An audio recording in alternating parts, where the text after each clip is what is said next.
If it's this person and when you're doing the squat, your heart rate remains very high, you can try placing a brick like this for support. If their leg is longer on one side, let them use the brick in this way. If doing this helps lower their heart rate, just have them practice squatting like this. What's the principle behind this? The principle is to make sure the inside of the right foot and the outside of the left foot are pressing down more firmly. Do you understand? It has a slope, which changes the force it receives and the force it receives on the foot. Because most people with long legs can't step on the inside of the right foot and the outside of the left foot can't step on it, it's easy to have this situation. So it will cause the force on the lower leg to be different. So some people's wide bounce is also related to this. If you practice this well, you will suddenly find that the bounce has improved. This is related to that. What's the premise here? If the dorsum of the foot isn't restricted, but the back area is restricted, that won't work. You can try this after class if you want. Next, I'll show you that in the Beige series, there are a lot of members and coaches who pursue this kind of back that looks very attractive, but in reality, it's not healthy. You have to understand, achieving this kind of back means the pelvic floor muscles have dropped, so it looks good but isn't functional. Because the posterior mediastinum on both sides has disappeared, it means they're running on dual standby, which means the pelvic floor muscles on both sides can't be activated. Even though they have a perky butt and the superficial pelvic floor muscles are highly tense, the deep pelvic floor can't be engaged. That's why I say it looks good but isn't functional. Now, let me tell you about the self-contradictory type. What does self-contradictory mean? It's when you're adjusting your breathing on one hand. On one hand, you want your breathing to improve, but on the other hand, you end up making your breathing worse.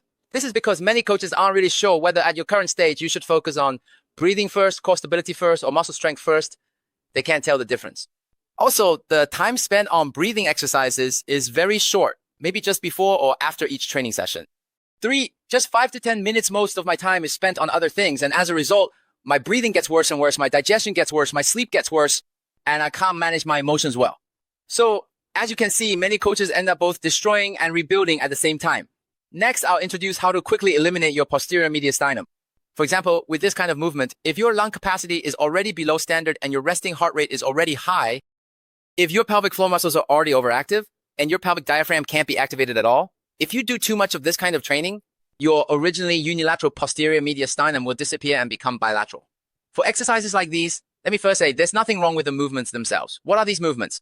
If your posterior mediastinum is intact, if your lung capacity is fine, if your pelvic floor muscles can all engage and interact normally, then you can use these exercises to challenge yourself to put it through destructive experiments so that even under these kinds of movements, it can still withstand the stress. Then this movement is actually a very good one.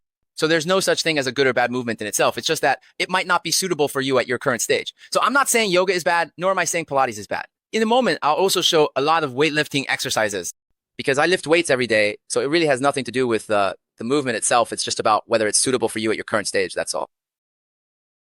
Like this. These are all ways to close off the posterior mediastinum. Movements like these look beautiful, the body looks great, and the motions are graceful. Have you seen these kinds of movements before?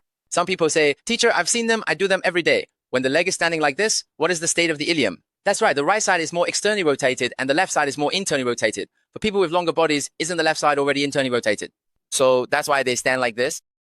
This will cause the left pelvic floor muscles to sag even more because the inlet of the pelvis above is opened and the outlet of the pelvis is closed. So the left pelvic floor muscles will drop even lower. Then when the arms are raised, both sides of the posterior mediastinum are closed and the left pelvic floor muscles sag even further. Even if you just stand here without moving and practice breathing, you will still have problems at this point. So if this person's hemorrhoids originally sagged from the left side, their hemorrhoids will get worse. If their sleep was already poor or their digestive function was already not good, after practicing these movements, it will become even worse. There are also similar situations like this that will suppress your posterior mediastinum. If you do it correctly, it's actually quite beneficial because at this time, your thoracic spine is curved. But if you do it incorrectly, pressing down with your whole foot and then extending your entire thoracic spine upward, it will cause suppression. It all depends on how you perform the movement. How should it be done? Now, if this person's posterior mediastinum has disappeared and they want to do both like having dual SIM cards in a phone end, they also want to build muscle, which is better. Free weight barbell squats or hack squats. Why hack squats better? Yes, Huck was standing in front and pulling it. So when you do hack squats, your thoracic spine is curved and the posterior mediastinum opens up to the back. When you do barbell squats, your hands are fixed in place. Moreover, the heavier the barbell, the more you have to squeeze your shoulder blades together and lift your elbows, which causes your posterior mediastinum to completely disappear. That's why the more you train, the worse your breathing becomes. This is also why so many big guys can't improve their lung capacity no matter how much they train, because your posterior mediastinum can no longer open up. This also happens after you pull down. If you do too many heavy deadlifts, your thoracic spine gets locked up and your posterior mediastinum closes off. Behind the neck shoulder presses and behind the neck lat pull downs are all exercises that close off your posterior mediastinum, which will suppress the function of your internal organs and inhibit your pelvic floor muscles. That's why many bodybuilders, there are a lot of excellent, very active bodybuilders on stage in China, since we often participate in events and speak together on stage.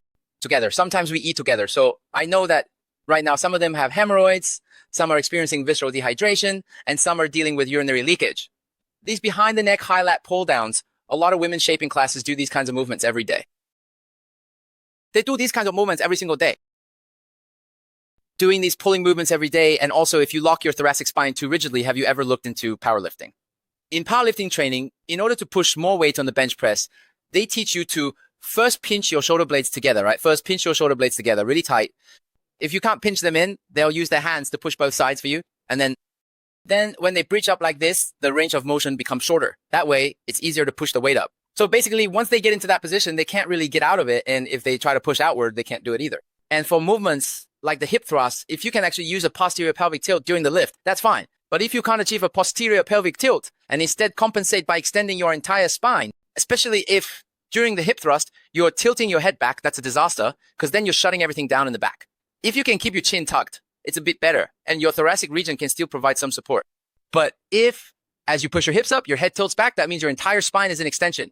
So the more weight you add, the weaker your pelvic floor muscles become, because they're being firmly suppressed.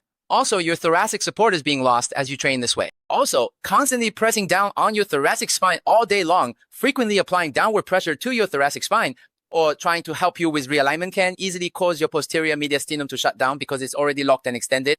When we hold it and press down from above, we're actually pressing it into further extension, right? The more you press like this, the more extended it becomes, and none of this is really suitable. For members and patients whose posterior mediastinum is already shut down, let me show you again.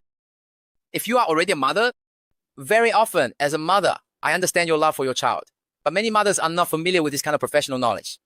You think you are loving your child, but in fact, the more you love them, the more you are making your child's body less and less healthy. For example, when you see your child not sitting or standing properly, you buy them a posture corrector. Now, posture correctors are making a comeback.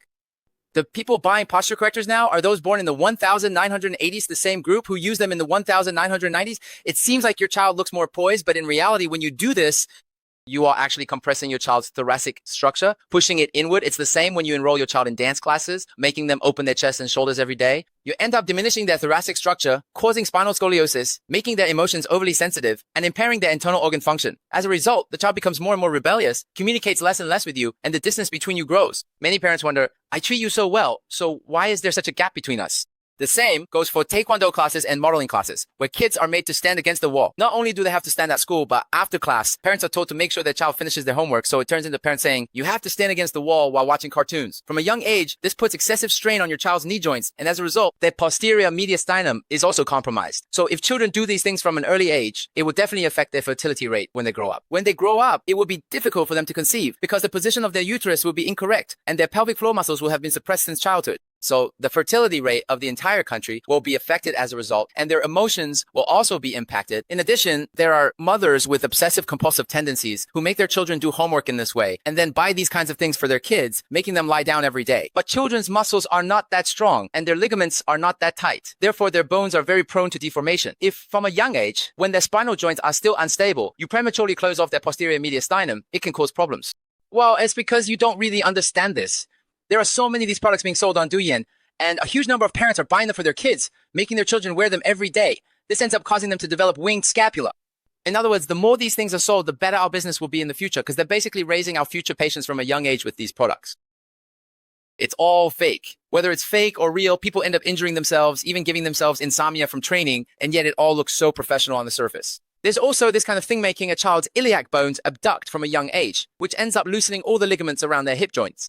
And then what happens? The pelvic floor fluid sags down. Have you ever used this thing? This thing was never meant to train the pelvic floor muscles. It was always meant to suppress them. With all these things I'm showing you, you'll notice that the more you try to achieve something, the more you end up damaging it. Take posture correctors, for example. They may look like they make you stand up straighter, but actually they eliminate your posterior mediastinum, lock your thoracic spine in an extended position, make your shoulder blades tilt forward more easily, and actually make you look even more hunched over. This thing looks like it's for training the pelvic floor muscles, but it's not. The more you use your inner thigh adductors to help, the more your pelvic diaphragm gets suppressed, and the less your pelvic floor muscles can lift. In other words, if you didn't train with this, you'd actually be better off. But the more you use it, the less your pelvic floor muscles are able to lift. But in this society, there will always be more people who don't understand than those who do. And you might think it makes sense in theory because you feel sore when you train. You feel something happen, so something that was originally fine after a period of training ends up with your pelvic floor muscles becoming overactive. Because your pelvic diaphragm is being suppressed, your superficial muscles end up doing the work that should be done by the deep muscles. So behavior equals cognition plus execution. But what's really, really unfortunate is that many people's understanding is wrong, and they're not even aware of it. However, they have very strict self-discipline. Why? Because they have obsessive compulsive tendencies. This is a really scary thing. When I'm teaching, I mention a saying, using the wrong method combined with top-level self-discipline equals, oh my God,